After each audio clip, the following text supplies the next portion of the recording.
Chosen one, tell me something. When was the last time you looked at the news and your blood ran cold, not from fear, but from recognition? When was the last time you saw the chaos unraveling and heard that whisper deep inside, "I knew this was coming"? And here's what haunts me tonight. Why didn't they listen to you? You warned them. You felt it in your bones months ago, maybe years ago. You tried to speak up at family dinners, in casual conversations, in quiet moments with friends, but they smiled that polite smile. They changed the subject. They called you too intense. They said you were seeing things that weren't there. But now they've gone silent, haven't they? Chosen one, have you noticed how quiet they've become? The same voices that mocked you now tremble. The same people who dismissed your warnings now text you at midnight asking, "How did you know?" If you've been sensing it too, if you've felt that eerie vindication mixed with grief type, I warned them in the comments right now. Because this message, this isn't coincidence. This is confirmation. Listen to me carefully. Everything you saw in dreams, every intuition that wouldn't leave you alone, every spiritual alarm that went off in your chest when everyone else was celebrating, it's surfacing now. Like ancient artifacts rising from the deep, the truth you carried in secret is breaking the surface of reality. And before we go one step further, I need to pause and say thank you. Thank you to every single one of you who has supported this message through super thanks. Your generosity means more than you know. You're not just giving, you're helping spread light to others who feel alone in their calling. Whether you give or not, I'm deeply grateful for your presence here, your support, your time, your attention. It all matters. And if this message resonates with your soul, go ahead and let that offering flow as the Spirit leads. This is about sowing seeds into ground that's finally ready to receive. Now, let's talk about what's really happening. There's a mirror being held up to this world right now. Not a physical mirror, a prophetic one. And it's reflecting back everything that was hidden, everything that was denied, everything that was swept under the rug. Luke 8:17 says it plainly, "For there is nothing hidden that will not be revealed." Nothing. That means every lie, every cover-up, every secret agenda, every truth people worked so hard to bury. They said you were crazy. You weren't crazy. They said you were imagining things. You weren't imagining anything. They said you were paranoid, negative, fear-mongering. But now look. Just look around you. The systems you said were cracking, they're crumbling. The leaders you questioned, they're being exposed. The foundations you warned were shaky. They're collapsing in real time. And suddenly, nobody's laughing anymore.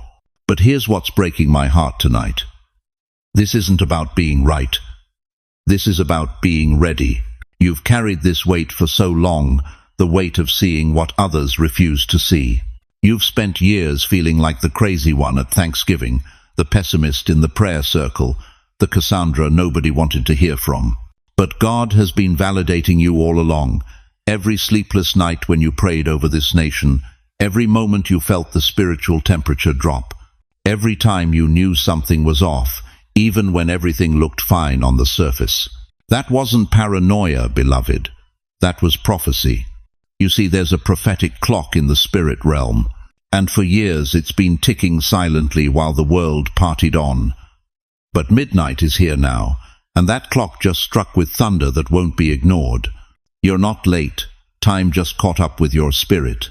Let me tell you something that's going to rearrange everything you thought about this season. The world isn't falling apart. It's falling into place. Every piece of chaos you're witnessing right now, it's not random. It's not the end. It's the revealing. God is shaking everything that can be shaken so that only what's unshakable remains. And you, chosen one, you've been unshakable all along. That's why the shaking didn't destroy you. That's why the mockery didn't silence you. That's why the isolation didn't break your spirit. Your suffering wasn't the mistake. Your suffering was the signal. You were the spiritual seismograph detecting earthquakes before they hit the surface.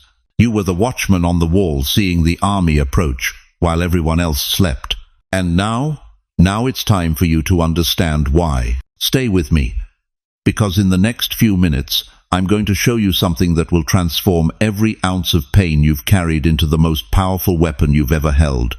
Your vindication isn't coming. It's already here. How many Thanksgivings did you sit at that table, biting your tongue, watching your family celebrate while your spirit screamed warnings they refused to hear? How many times did you try to share what God was showing you, only to see their eyes glaze over, their smiles tighten, their bodies lean away from you like you were contagious? And here's the question that still keeps you up at 3 a.m. Why did speaking the truth make you the problem? You warned your family. You saw the storms coming, emotional, moral, spiritual. You felt it in your bones like arthritis before rain. But they didn't just ignore you. They laughed. They rolled their eyes. They changed the subject so fast you could feel the air shift in the room. You're too negative, they said. You're always seeing the worst in everything. You're paranoid, they whispered behind your back. Ever since you got so religious, you've become impossible to be around. And the worst part, you started believing them. You started questioning your own spirit. You wondered if maybe you were crazy. Maybe you were seeing things that weren't there. Maybe God wasn't speaking to you at all. Maybe it was just your anxiety, your age, your loneliness playing tricks on your mind. So you stayed quiet. You swallowed your warnings. You watched the people you loved walk straight toward cliffs you could see clearly, and you said nothing because the cost of speaking up was being cast out completely. That isolation nearly killed you, didn't it? Be honest. There were nights you lay in bed and wondered if it would be easier to just stop caring, stop seeing, stop feeling the weight of what's coming. But you couldn't. Because once God opens your eyes, you can't unsee what He's shown you. Think about Noah. Genesis 6 tells us God warned him about a flood when there had never been rain. For 120 years, Noah built that ark while his neighbors mocked him. Can you imagine? Every single day, hammering wood while people walked by laughing, calling him the crazy old man building a boat in the desert. But Noah wasn't crazy. Noah was obedient, and the same people who mocked him came screaming at his door when the rain started falling. Or Jeremiah, the weeping prophet. God gave him a message nobody wanted to hear. His own family turned against him. They threw him in a pit and left him to die. But Jeremiah 20:9 says, when he tried to stop prophesying, the word became a fire shut up in my bones. He couldn't keep silent, even when silence would have saved his life. You know that fire, don't you? Type, they called me crazy, but God called me chosen. If you've carried that fire when staying silent would have been safer. Here's what's going to shake you. What if the ridicule was the proof? What if rejection was heaven's stamp of authenticity? Think about it. If you were speaking comfortable lies, they would have loved you. If you were telling them what their flesh wanted to hear, they would have called you wise. But you spoke truth, raw, unfiltered, Holy Spirit truth, and it exposed what they were hiding from themselves. They didn't reject you, beloved. They rejected what was inside you. They rejected the light that made them uncomfortable with their own darkness. They rejected the voice of God speaking through cracked, imperfect, beautifully human you. And God let it happen, not because He doesn't love you, but because rejection was refining you. Every time they called you crazy, He was calling you closer. Every time they pushed you away, He was pulling you deeper into His purpose. Every lonely night was actually a private audience with the King of Kings. Galatians 6-7 says it plainly, "Do not be deceived. God is not mocked. A man reaps what he sows. They sowed mockery. They're reaping revelation. They sowed rejection. They're reaping the reality you tried to warn them about. But you sowed faithfulness in the dark, and you're about to reap a harvest they can't even imagine. Because those years they called you crazy weren't wasted, they were training. God was building something in you that could only be forged in isolation. He was developing a voice that doesn't need validation from crowds, because it's been validated by heaven itself. And now, right now, that voice is about to shake foundations. But first, you need to understand exactly what God was doing while they were laughing. Now watch. Watch how God moves. You've been waiting for justice to arrive with trumpets and thunder, haven't you? You thought vindication would come like a storm, loud, violent, unmistakable. But let me tell you something that's going to rearrange your entire understanding of how heaven operates. Justice doesn't roar like thunder. Justice hums like an earthquake underfoot. You feel it before you see it. You sense the ground shifting beneath your enemy's feet while they're still celebrating what they think is victory. They're dancing on foundations that are already crumbling, laughing in buildings that are already condemned. And you're the only one who feels the tremor, because you've been tuned to a frequency they can't hear. Isaiah 54:17 doesn't whisper, it declares, "No weapon formed against you shall prosper, and every tongue which rises against you in judgment you shall condemn." Read that again. Every tongue. That means every lie told about you in church lobbies, every rumor spread at family gatherings, every whispered accusation behind closed doors, every false witness who stood up and swore you were the problem. God heard them all, and He's been keeping a list. Right now, there are doors closing in darkness. Invisible hands are turning locks on opportunities your enemies thought they'd secured. Conversations are happening in boardrooms where your name suddenly surfaces with respect instead of ridicule. Phone calls are being made by people who swore they'd never speak to you again. You can't see it yet, but it's happening. The earthquake has already started. The foundations are already shaking. And soon, very soon, what's been happening underground will break through to the surface where everyone can see it. But here's what's going to shock this entire community. The exposure isn't coming to destroy them. It's coming to free them. Because here's the truth. Nobody wants to admit the people who lied about you.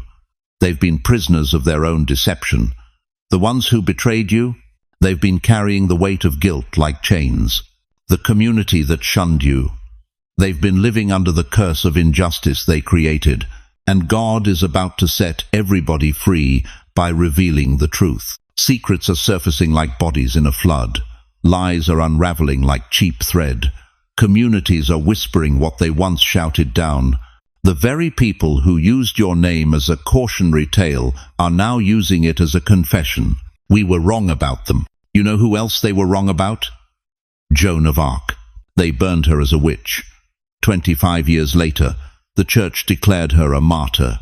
Malcolm X. They called him dangerous. Now his words are quoted in history books. Rosa Parks. They called her a troublemaker. Now she's called a hero. Nikola Tesla. They called him crazy. Now the world runs on his inventions.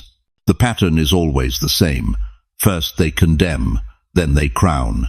And beloved, your coronation is closer than you think. Because here's what's happening right now in the spirit realm, and I need you to catch this with both hands. They once used your name in gossip. Now they're using it in sermons. The same pastors who wouldn't let you speak. They're quoting your prayers. The same leaders who dismissed your warnings. They're repeating your words like they came up with them. The same family members who called you dramatic. They're calling you to ask how you knew. Vindication doesn't announce itself. It just shows up and rearranges the room. But I need to know if this is resonating. Because when you agree with truth, you don't just witness it, you accelerate it. If you feel this word burning in your chest right now, if you sense the earthquake under your own feet, type "truth rises" in the comments. Don't just watch this unfold, declare it. Because there's a wave of exposure coming that won't stop until every lie is buried and every truth is exalted. And the question isn't whether it's coming. The question is, are you ready to stand in the light when it does? You remember them, don't you? The ones who stood shoulder to shoulder against you. The relatives who whispered in corners at family reunions. The co-workers who formed their little coalition at the water cooler. The church members who smiled in your face on Sunday morning but questioned your character in the parking lot by Sunday afternoon. They had their alliance, their united front. their coordinated campaign to make you feel like the problem. But chosen one, let me ask you something that's going to pierce through the noise. Have you noticed how quickly their unity dissolved the moment truth started pressing in? The same ones who held hands to oppose you are now pointing fingers at each other. I'm watching it happen in real time across this nation. Relationships that seemed unbreakable 6 months ago are shattering like glass. Partnerships that looked rock solid are crumbling into dust. People who swore they'd always have each other's backs are now stabbing those same backs with accusations and betrayal. And you're watching from the sidelines wondering, how did it fall apart so fast? Let me tell you how. Proverbs 11:21 makes it crystal clear. Though hand join in hand, the wicked shall not go unpunished. You can link arms all you want. You can make your pacts and seal your promises. But when those alliances are built on lies, manipulation, or the singular purpose of opposing God's chosen vessels, they won't last. They can't last. Because false unity is like a house built on sand. It looks impressive until the storm hits. And beloved, the storm is here now. The wind is blowing. The rain is falling. And every foundation that wasn't built on truth is washing away before our eyes. Think of it like a cracked mirror. At first glance, it still reflects an image distorted, but recognizable. But put that mirror under pressure, under light, under examination, and every hidden fracture becomes visible. Every weakness gets exposed. Every fault line splits wide open. That's what's happening to the alliances that formed against you. They called it loyalty. God called it fear. They called it strength. God called it survival. They called it friendship. God called it convenience. And now that the pressure's on, now that truth is demanding an accounting, those pretty labels are peeling away to reveal what was always underneath self-preservation dressed up as solidarity. You see, real unity can withstand scrutiny. Real loyalty doesn't crumble under questioning. Real love doesn't evaporate when the cost gets high. But counterfeit connection, it runs the moment truth walks into the room. And truth just kicked the door open. I need you to see something that's going to shift your entire perspective on what you've been watching unfold. Those people who turned on each other weren't loyal to each other in the first place. They were loyal to their shared opposition to you. They weren't united for something. They were united against someone. And the moment that someone you was proven right, their only glue dissolved. There's no honor among those who gather in darkness, beloved. There's no lasting bond among people whose only connection is mutual deception. Judas didn't just betray Jesus, he betrayed the other disciples too when he took his own life. Absalom didn't just rebel against King David, he used and discarded everyone who helped him the moment things got difficult. False alliances always cannibalize themselves, always. But here's where your spirit needs to make a critical shift. This isn't your moment to gloat. This is your moment to witness. When truth walks into a room, counterfeit loyalty evaporates like morning mist. You don't have to say a word. You don't have to point fingers. You don't have to post receipts on social media or send "I told you so" text messages. Your silence in this season is more powerful than their accusations ever were. Because vindication isn't a stage where you perform, beloved. Vindication is a stage where God performs, and you simply stand in the light He's been preparing for you all along. Right now, type these words in the comments. I choose peace over pride. Say it out loud if you need to. Let it settle into your spirit, because the temptation in this hour is to celebrate their collapse.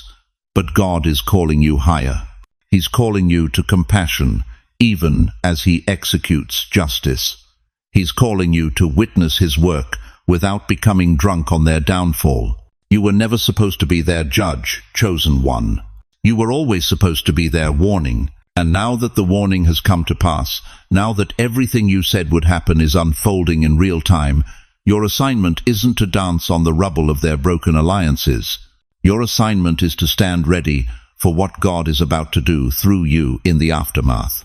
Because when false structures collapse, there's always debris. There's always dust. There's always confusion and chaos, and people desperately looking for someone solid to hold on to. And guess who God has been preparing to be that solid ground? Now we're going to go somewhere most preachers won't take you, because what I'm about to reveal isn't just theology, it's cosmic law. It's the mathematics of the universe written in spiritual code. Listen closely, chosen one. There's an equation operating in the invisible realm right now, and it's as precise as gravity, as inevitable as sunrise. Every action generates energy. Every word carries frequency. Every intention leaves a fingerprint in the fabric of reality. And here's what's shaking the foundations of everything you thought you knew.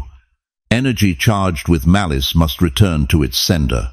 Not because God is petty, not because heaven keeps grudges, but because the universe itself refuses to hold poison indefinitely.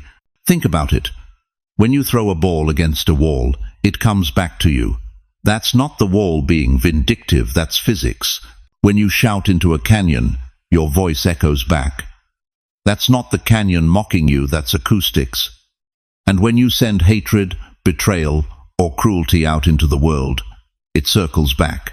Always, every single time. This is spiritual gravity, beloved. And gravity doesn't care about your excuses. The Apostle Paul understood this when he wrote in Galatians 6:7. Do not be deceived. God is not mocked. A man reaps what he sows, not what he intends to sow, not what he claims to sow, what he actually sows. The universe is the most honest accountant that ever existed. It never miscounts. It never forgets.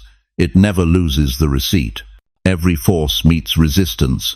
Every lie meets truth. Every darkness meets light. This isn't wishful thinking. This is the architecture of creation itself. Solomon saw it clearly when he wrote in Ecclesiastes 12:14, For God will bring every deed into judgment, including every hidden thing, whether it is good or evil. Every deed. Nothing escapes the equation. Nothing falls through the cracks. But here's where it gets deep, where it moves from principle to personal reality. The people who hurt you, the ones who slandered your name, sabotaged your dreams, twisted your words, celebrated your pain, they're not being judged by what they did to you. They're being haunted by who they became while doing it. Let that sink in for a moment. The mirror they're staring into right now isn't showing them your face. It's showing them their own. And for the first time, they can't look away. They can't change the channel. They can't blame you anymore. Because the consequences aren't coming from you. They're coming from the person they see in that mirror. They're choking on their own reflection. You didn't have to lift a finger. You didn't have to plot revenge. You didn't have to build a case or gather evidence. The universe did the accounting. God wrote the equation. And now the bill has come due. But here's what's going to set you free tonight. This isn't about them anymore. This is about you finally understanding that you never had to carry the weight of justice. It was never your burden. You were never the enforcer. You were always the witness. And now, the greatest gift you can give yourself is this: release. Let go of the need to see them suffer. Let go of the craving for apology. Let go of the fantasy that their downfall will somehow heal your wounds. Because, chosen one, if you can feel that weight lifting off your chest right now, if you can sense that ancient anger finally losing its grip, write these words in the comments. I release revenge. I rest in revelation. Say it out loud if you have to. Whisper it if that's all the strength you have. Because peace isn't just your reward, peace is your proof. Proof that the equation worked. Proof that justice came. Proof that you were never forgotten. So tell me, can you feel it? That lightness, that freedom? Because what's coming next will show you exactly why you had to go through this. Now listen to me closely, because what I'm about to tell you will rewrite every painful chapter you've ever lived through. You didn't win by fighting. You won by staying. While others threw in the towel, you stayed. While the world offered you 1,000 reasons to quit, you stayed. While your own mind screamed at you to give up, to walk away, to stop believing in what you couldn't see, you stayed. And that, beloved, That is the victory nobody saw coming. Job 23:10 says it this way: When he hath tried me, I shall come forth as gold, not silver, not bronze, gold, the kind of purity that only comes from fire so hot it burns away everything that isn't eternal. Every morning you woke up when your body begged you to stay in bed. That was gold forming. Every bill you paid when the bank account was screaming empty, but you whispered God will provide anyway. That was gold forming. Every night you prayed over children who stopped calling, over grandchildren being raised without faith, over a spouse's hospital bed. That was gold, gold, gold being refined in the furnace of your faithfulness. You think those moments didn't matter because nobody applauded? Let me tell you what really happened. Your endurance wasn't just personal resilience. Your endurance was the exorcism of an entire bloodline. Every time you chose faith over fear, you broke a generational curse. Every time you forgave, instead of harbored bitterness, you severed a demonic chain that had wrapped around your family tree for decades. You weren't just surviving, chosen one. You were liberating. Your face glows now. Have you noticed? There's a peace radiating from you that makes people uncomfortable and curious at the same time. They can't explain it. They can't replicate it. They just know that when they're around you, something shifts. That's not charisma, beloved. That's consecration. Remember Moses. Exodus 34:30 tells us his face was so radiant from being in God's presence that people were afraid to come near him. But here's what wrecks me. Moses was 80 years old when God called him to lead Israel out of Egypt. 80. The age when the world tells you to retire, to accept that your best days are behind you. God said, "Now we begin." Sarah was 90 when laughter returned to her womb. 90. An age when medical science says impossible, but heaven says, watch this. Anna the prophetess was 84 when she recognized baby Jesus in the temple and became one of the first evangelists of the Messiah. 84 years of faithful waiting, and she didn't miss her moment. Your age isn't your expiration date, it's your authorization. Every year you've lived, every trial you've survived, has been adding weight to your anointing. You're not fading, you're glowing. And this generation desperately needs to see seasoned light. They need proof that God's promises don't have age limits. You are that proof. So let me ask you, are you hiding your glow? Are you dimming your light because you think you're too old to shine? If you're still breathing, God's not done with you. If your heart is still beating, your mission is still active. Type these words in the comments right now. My glow is my gospel. Say it out loud. Declare it, because your very presence is preaching a sermon this world is dying to hear, and what you carry in your spirit is about to light up rooms you haven't even entered yet. Beloved, we've walked through fire together tonight. And if you're still here with me, still listening, still holding on, that tells me everything I need to know about your heart. You're not a quitter. You never have been. Remember this. Everything you warned them about wasn't paranoia. It was prophecy. Every moment you felt like the outsider wasn't rejection. It was preparation. Every year you thought was wasted wasn't lost time. It was gold being formed in the furnace of faithfulness. Your endurance broke generational curses. Your prayers shifted atmospheres. Your faithfulness, even when nobody noticed, rewrote the destiny of people you'll never meet on this side of eternity. And here's what I need you to hear in the deepest part of your spirit. You are not alone. Not for 1 second. Not in the 3 a.m. tears. Not in the moments when doubt whispers lies. Not when the pain feels too heavy to carry one more day. God is still working, still moving, still orchestrating every detail of your life with precision that would stagger you if you could see the full picture. And this community, we're here, praying, believing with you, standing in the gap when your faith feels weak. So let me ask you something before we close. What if your greatest days aren't behind you? What if they're right now? What if everything you've been through was preparation for this exact moment? Now, let me pray over you. And I want you to receive this not as words, but as a hand on your shoulder in your hardest hour.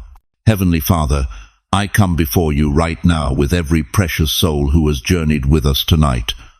Lord, you know their names. You know their battles.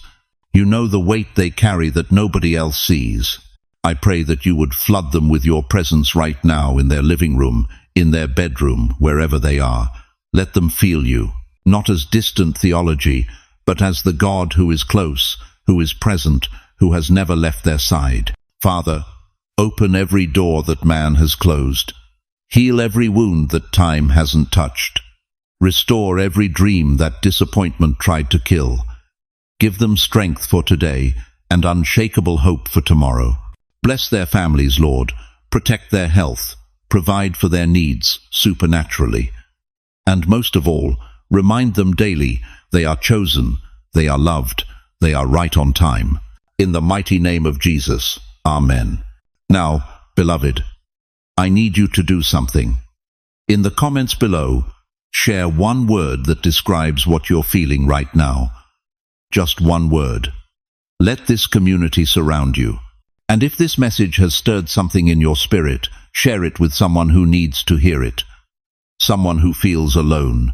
Someone who's forgotten they're chosen. Thank you for staying until the very end. That tells me you're serious about your calling. If you haven't subscribed, hit that button now and ring the bell, because we're in this together, and I don't want you to miss what's coming next. You're not done yet, chosen one. Your finest hour is now.